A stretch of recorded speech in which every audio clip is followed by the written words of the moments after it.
Hello, everyone. We're back with another trade news roundup with the Simply Trade podcast.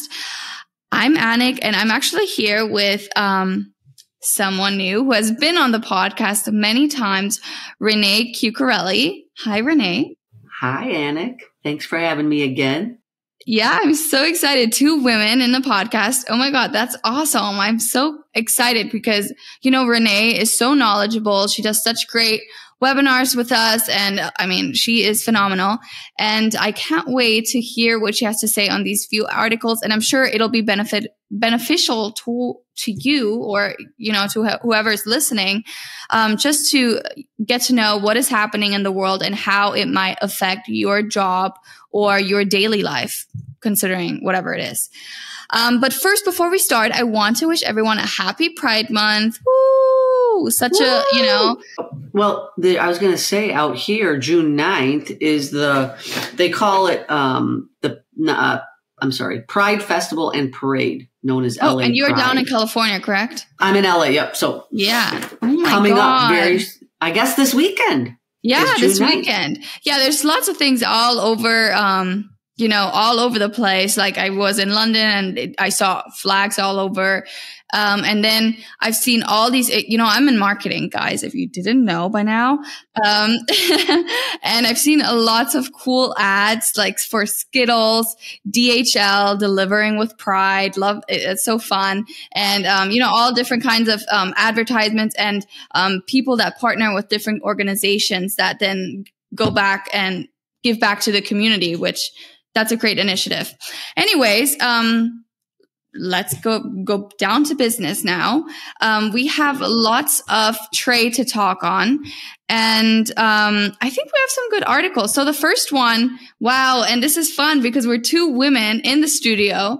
And we're talking on Claudia Sheinbaum, who became Mexico's first women's president. So she has lots to do because, from my perspective, first, there's a lot of crime going on, right, in Mexico. So that's something she has to deal with. And then we know in trade that the USMCA agreement needs to be, I'm not sure if I'm saying it right, but renewed in 2026 or needs to, be checked on, I believe. So we don't really know what's happening with that. So what can you tell us from a trade perspective about her becoming the president? Like, well, how do trade people react to this? And what do we have coming with this? Oh my gosh, that's a great question. I was reviewing all her background. I was going to say she was the mayor of Mexico City, which I just had to do a bunch of research on her. Yeah, she was apparently her grandparents immigrated to Mexico from Bulgaria, which is interesting. That's her maternal, and then her paternal from Lithuania. And I read too, she was in a renowned research lab in California studying Mexican energy consumption and patterns on climate change. So she's going to have a lot. Yeah, she's going to have a lot of climate change experience. And then she became the Secretary of Environment for Mexico City. So she's got a great background as far as some, initiatives that she's working on. Let's see. I was going to say one of the things, like you mentioned, crime. Yeah. I think that's a big problem with trade, even, when because there's with security, CTPAT, the border security. So she's going to have a lot of work to do on that. That's obviously been something that Mexico's been dealing with for a long time. But I've read too that they have a deficit, which is significant because the president that is leaving is last year. He spent a ton of money, just blew through the budget, and now she's kind of left with some deficit. So I think her first issue is probably to deal with some of the deficit. And then, of course, like you said, USMCA, she's got forced labor. That's a new trade law that just came in down in Mexico. So she's got to enforce that. And that's part of USMCA, to your point. And what do you think is going to happen? Like, or not what's going to happen. And what do you think will most likely be her input into the USMCA? Well, with her background, And just knowing what I've read about her with social programs and environment, I'm sure she's going to try to protect some industries in Mexico, and make sure that she has a big job, like you said, ahead of her. So I think her first initiative with trade and maybe USMCA is to make sure she's protecting certain industries for her people, for the Mexican population.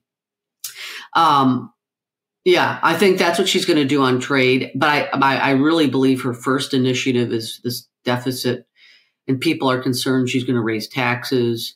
So she's probably going to work on the budget first, and then maybe get into some crime and environmental, and then she's got to work on forced labor pretty quickly. That's a lot to do, like rebuilding your country and then having to deal with issues that are coming from other countries that you need to look at. So I guess we'll just have to stay on it and see. I mean, she has to act pretty fast. So I'm sure we're going to see some changes within the next coming months. Yeah, she's going to be, I can't wait to watch this unfold and how she does and just see her persona. We don't want to get political, but we know what Biden stands for. We know what Trump stands for, what they both want to do and what they both favor, right? So where do you think this will go specifically with either candidate, like, Biden or Trump, with what this new president, we don't know what she's going to do, but we know she's going to be climate active. How are they going to react, and what's going to happen? Like the relationship of the U.S. with Mexico. Right. I think there could be some strain depending on who we elect, right? So if we elect the person that's a climate activist, I think it's going to go well, right? If we elect the other party, it's probably going to be strained. That's my, I feel like she is going to do her best to maintain her foreign relations platform, obviously. I mean, like you said, she's got so much coming at her being the first woman. So there's these expectations are probably phenomenal. So anything she does is going to be, dissected a million times to sideways. We have a next article, which is not as fun as this one, I would have to say. So Turkey reported desire to join BRICS, welcomed by Kremlin. I mean, BRICS, not Brits, BRICS, because I feel like earlier I said it and it sounded like I'm saying Brits, like the British. Anyways, so Turkey has expressed their interest in joining the BRICS, and the Alliance, that's how we would say it in German, alliance, how you say it in American, yeah, currently includes Brazil, Russia, India, China, and South Africa. So the move could have significant implications for global trade, finance, and security dynamics. So I want to hear your opinion on this, and what does this mean for people in trade? How does this affect us? And where do you think this will go? Well, I mean, if we were focusing on Turkey, I guess too, I read that Ethiopia, Iran, Egypt, and the UAE are going to be in part of BRICS too. Really? So the group is, I read that. I guess the group is growing, significantly. You don't see our name in there though. No, we do not. US, I should say. But I think it's a bold move for Turkey because they're part of NATO. And not that you can't be in two groups, but there is some contradiction maybe in trade policy and just political and economic policies. With China being in there and Russia, it's an interesting dynamic for us, right? Because that's who we're having such significant trade policies issues with, right? So we're doing, like, even Ukraine, we're going to talk about that, but we've suspended this tariffs for Ukraine, but we're increasing tariffs on China. We've got sanctions, as everybody knows, all over Russia. So I think it's a bold move for Turkey to I think that one of the articles I read was the guy said, we would like to enter. Of course. Why not? Why wouldn't we? And I'm thinking, well, what do you mean? Why not? Yeah. Why? Yes. Why would you enter? Why? Yes. Yeah. But what is Turkey's standpoint? I'm confused because what is their standpoint with the United States in this? I think what they're just trying to be more of a neutral party on both sides, right? So if they're in both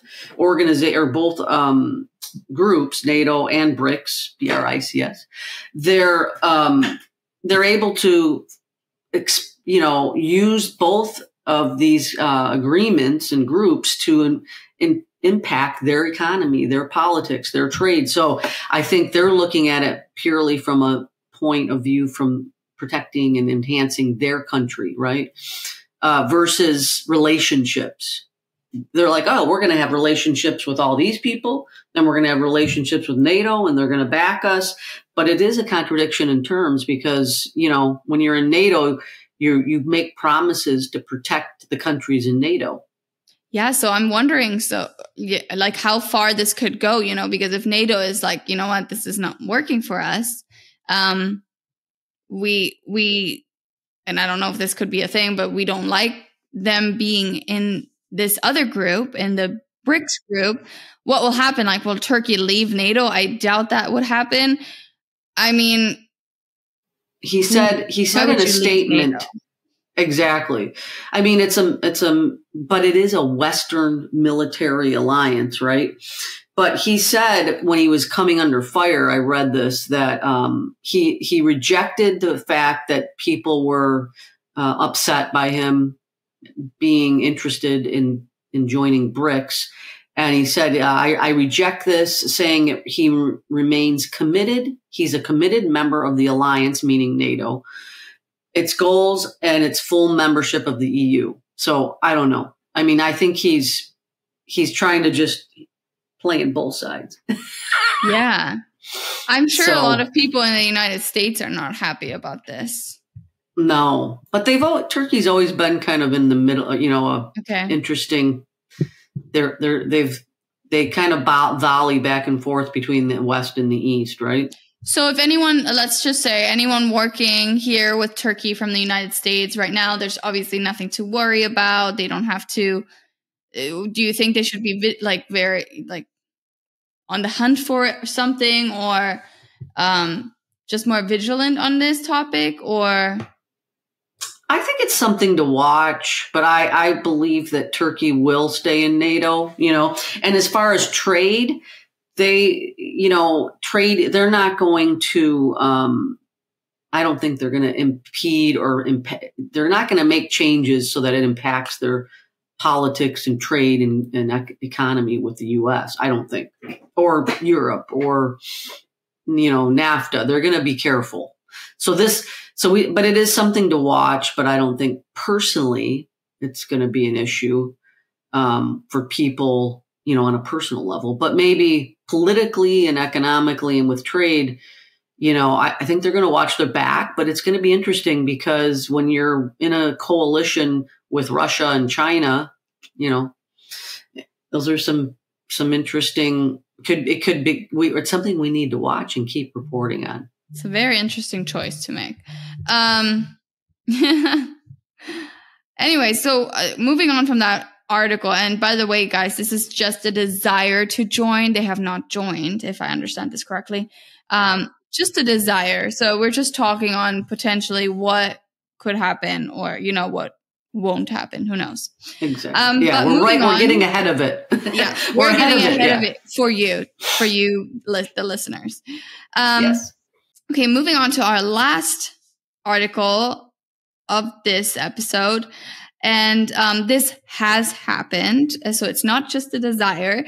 So the United States has extended its suspension of tariffs on Ukrainian steel for another year, as announced by our president, Joe Biden, that is.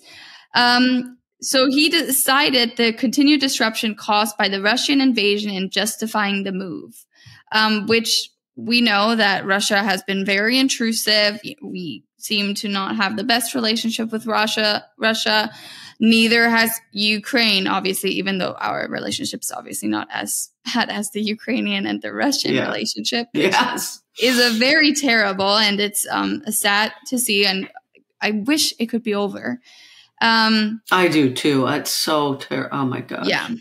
But steel imports from Ukraine accounted for less than 1% of all steel imports into the US in 2023.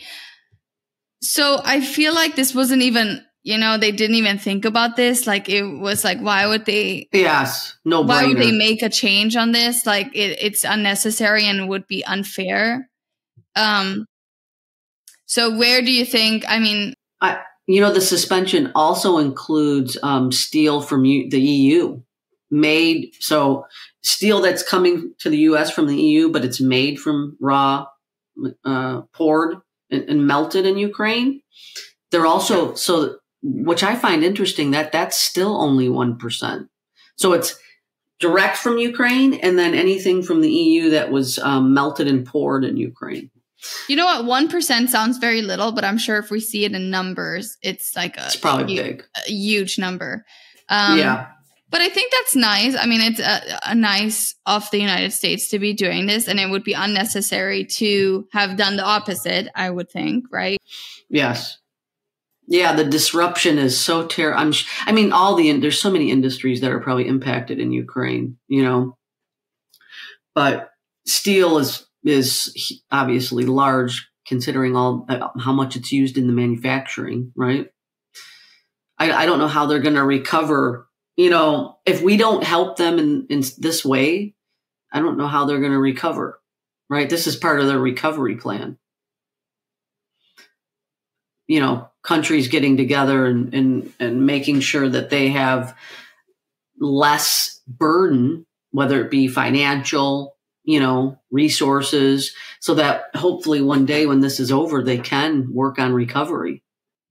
Yeah. And, it's nice for the U.S. to, I would say, help. This seems the U.S. is always helping Ukraine. They are right now. Some people are not happy. Some people are happy, whatever. It's a whole nother story. But I do have to say, it's not just Ukraine that's suffering. It's everyone who's suffering. It's Europe that's suffering through it. And obviously the United States is suffering through it, but it's because they're an ally. So, everyone is helping each other. And if someone is down and if someone needs help, that's what we do, right? That's what we do. Yeah. That's what we do. And some people don't like it. And that's your problem. Well, some people want everybody to kind of take care of themselves. And so that's one camp. And then another camp is, look, when you're a superpower, when you have resources, it's nice to help someone across the street when they need help, right? If you see an elderly person that's got a bag full of groceries and you're like, you know what, I should help them. I'm 30 years old. I'm not 30, but no. And I should, but and then there's another camp that, hey, maybe they need the exercise. Maybe that it helps them lift their groceries. I'm probably more towards the camp of, let's give them a hand. Let's ask them. Yeah. At least. Let's ask them. Yeah. And you know what? It will be over. I'm hopeful that it will end sometime soon. And, that will definitely have a big impact on trade once it has settled down. And we will come to that day. And once we're there, we're going to cover it. And it's going to be a joyful day. Yes, anyways, I agree. This was good. This was a little catch up for you guys on what is going on in the world. Now, you can bring it up at the dinner table, do whatever you may. But I do have an interesting fact for you. So, Renee, do you want to guess how many people in the U.S. work in logistics? It's in the millions, but just guess a number. Oh my gosh. I'm going to say 39 million. Wow, that's big. Okay, no, it's I like 39. It's total random. That's great. No, that's great. It's actually just 9 million. Oh my gosh. I actually was going to say 3 or 9 million. So 9 million people are carrying That's the team crazy. in logistics. Wow, that's awesome. So give yourself a little applause because that's great. So whoever's listening, you're part of the 9 million and you're doing a great job. Or maybe not. Maybe you don't even work in trade. Who knows? And that's great. I bet you it's grown. I bet you it's grown too. I bet you it's grown. It might have been grown. It might. It could. Yeah.